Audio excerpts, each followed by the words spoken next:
from the News Channel 5 network. This is Sunday Sports Central. He invited me to participate in his football camp, but I told him I'd like him to participate in mine.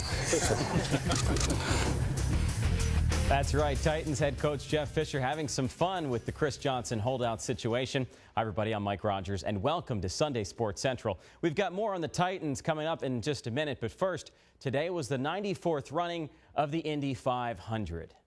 Ladies and gentlemen, start your engines. And with those famous words, the engines began to roar. Pole sitter Helio Castroneves will lead them to the start. Actor Jack Nicholson drops the green flag, and the greatest spectacle in racing was underway. During the first green flag stop, Will Power on the bottom of your screen tries to beat Franchitti out of the pits, but he doesn't notice his fuel probe is still attached. He would be black flag. Second pit stop, and this isn't good. Rafael Matos comes flying out of the pits, loses a tire, spins around, and slams into the pit wall. Lap 145 now, and more trouble for Team Penske. This time it's Castroneves, and his car stalls. Helio would lose valuable time and spots. Then coming out of the turn, Ryan Briscoe will lose it. He goes into the wall hard, bringing out the 7th caution of the day. Final lap, and Dario Franchitti was in the lead.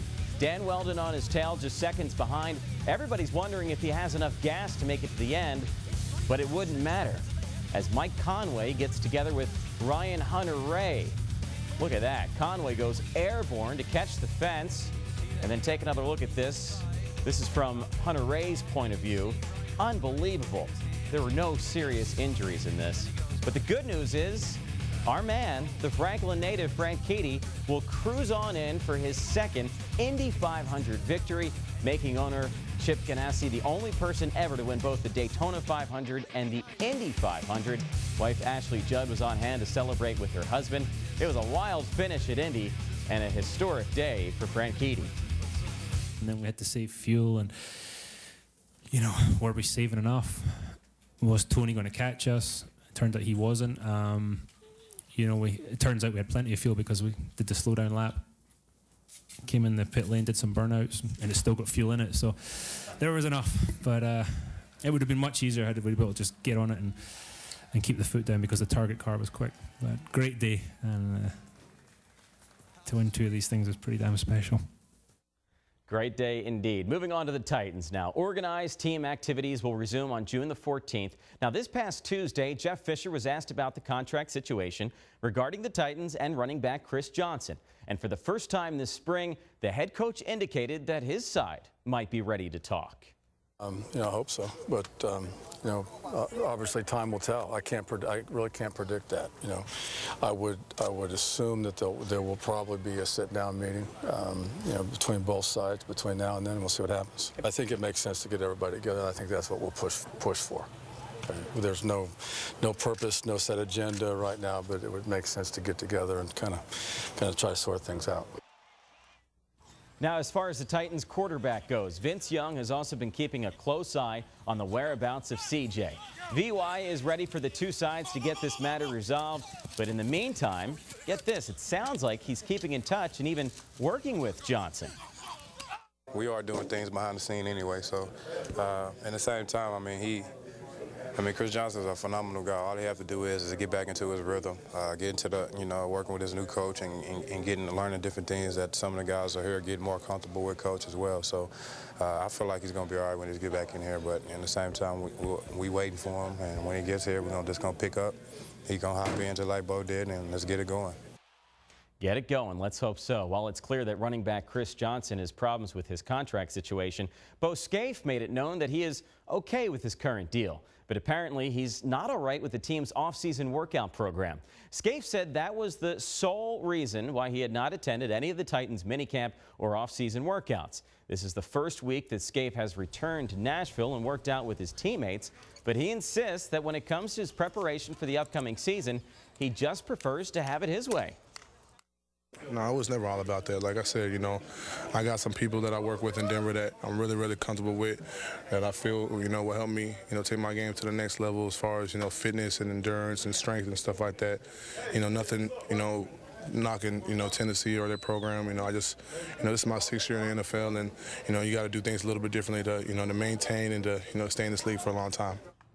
While Scaife has not used these OTA dates to his advantage, the Titans' offensive line is certainly getting the most out of them. So far, head coach Jeff Fisher is impressed by the moves he's made to the O-line, and that includes Leroy Harris taking over at the center position.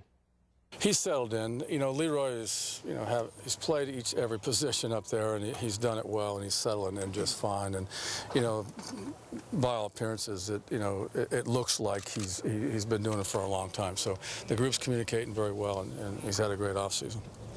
Now, we mentioned the key players that will be involved in the Titans' offensive line this season. And for the first time in a long time, it looks like that list will not include former Titans center Kevin Mawai. Our Hope Hines recently caught up with Mawai and talked about his NFL career being in limbo. Right now, it's at a standstill. I think I read it best when Jeff said we're in a holding pattern with Kevin Mawai, and that's where I'm. Thanks, guys. Another NFL veteran making the news this week is Titans free agent linebacker Keith Bulluck. The Detroit News is reporting that Lions head coach Jim Schwartz will definitely talk with the free agent linebacker. The 33-year-old Bulluck is about 3 weeks away from being fully rehabbed from knee surgery, and he will start visiting with teams around mid-June. Schwartz, who is the former Titans defensive coordinator, is very familiar with Bulluck and says there will be a lot of teams interested in talking with him. Now, if Bulluck does not come back to the Titans, that will only increase the playing time of second-year linebacker Gerald McGrath. Right now, number 51 is projected to be a starter on the outside, and the 23-year-old from Southern Miss is one of the most humble players you're going to find in the locker room. He stayed that way when he was asked what he needed to improve on this season. I think I'm struggling with everything. I feel that every day I come in, it's something that I could get better on.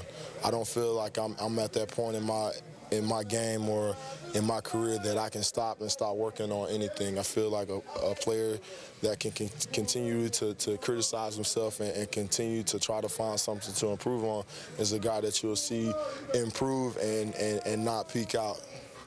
Well, the schedule in the National Football League is not like it used to be. These days, life as an NFL player sounds like a 12-month, 365-day-a-year job. Titans running back Javon Ringer reminded us of that when we asked him about any downtime that the team might have between the May and June OTA dates.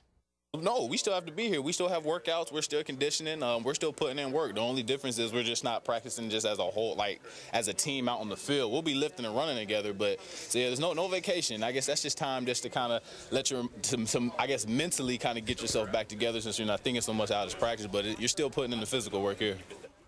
And we're not done yet either. Coming up next, we head to the Diamond. The Vanderbilt Commodores find out if they're going to be hosting an NCAA regional. Plus, the winner of the SEC tournament is crowned. And will this Sun Belt standout continue his streak towards history? We've got more coming up on the other side. We went around surprising people by